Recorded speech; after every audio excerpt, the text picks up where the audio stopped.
আমরা সাধারণত বনের পশু বাঘ অথবা সিংহ এরাই হিংস্র প্রাণী মনে করি।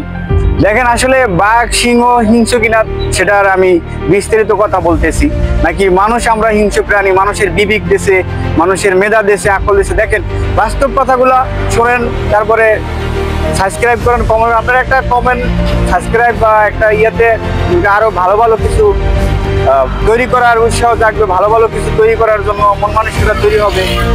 তো দেখেন পশু আসলে একটা বাঘের খাবার দিয়েছে আল্লাহ পাক সিংহ, সিংহ অথবা বাঘের খাবার দিয়েছে পশু পাখি, ওরা খাবার খায়, ওদের জন্য ওইটাই দিয়ে দিছে, অন্য কোনো খাবার নেই। ওরা ক্ষুধা নিবারণের জন্য খাবারটা খায় দেখ। আর মানুষের জন্য কিন্তু খাবার দিয়েছে পৃথিবীতে যা কিছু আছে সব কিছু।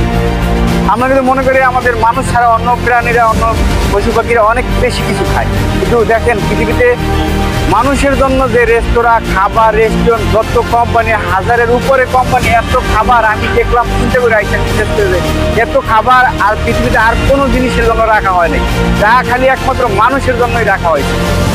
তো এই মানুষের জন্য এত খাবার রাখার পরও মানুষগুলো আফসোস করে খাইতে পারে না, এইটা না সেটা না। দেখেন একটা প্রাণী বাঘ যদি একটা হরিণের আমরা দেখি ডিস্ট্রবেরি চ্যানেলে যদি ধরে, আমরা একটা শরীরের ভিতরেই নেই যে আল্লাহ প্রাণীটাকে খেয়ে ফেলাইলো, শরীরটাকে খেয়ে ফেলাইলো, এটা কি পশু, তো এটা কিন্তু তার খাবার, তার নিজের খাবার।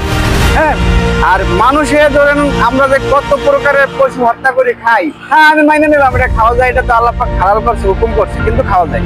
কিন্তু আপনার তো রাইট দেওয়া হয়নি, আপনার মানুষ বিবেক দিয়ে তো দেওয়া হয়েছে, মানুষ হত্যা করে তো আপনার রাইট দেওয়া হয়নি। তাহলে আপনি কত বড় হিংস্র প্রাণী হইতে পারেন, আপনি তার থেকে কত, তার প্রাণীর কিন্তু কোনো মেধা নাই বা নেই, তাদের বিচার হবে, কিন্তু আমরা মানুষের কিন্তু বিচার হবে, মানুষের অনেক কিছু হবে। কিন্তু সেই জায়গা থেকে আমরা কিভাবে মানুষের উপরে আমরা এরকম অনিয়ম করতে পারি, অত্যাচার করতে পারি, কিন্তু এইটা কিন্তু ঠিক না। আমাদের আসলে মানুষের চিন্তা করতে হবে যে আমরা পৃথিবীতে কেন আসলাম, আমাদের কি করা উচিত, এগুলো নিয়ে আমাদের অনেক চিন্তা করা উচিত।